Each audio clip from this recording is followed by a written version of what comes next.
How to verify Taobao account. So first up, you would want to go and open your Taobao app and then click on account at the bottom right here.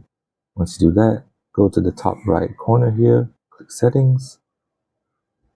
And once you do that, go to account and security. And you can find the option for real name authentication here.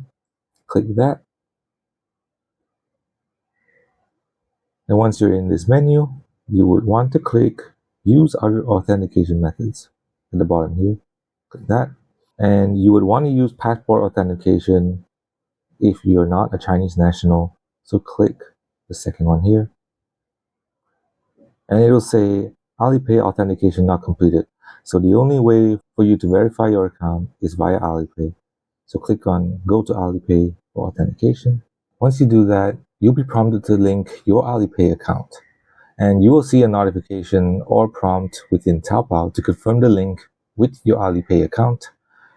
Once the notification appears, click confirm or link to finalize the connection. And that is how you verify your Taobao account.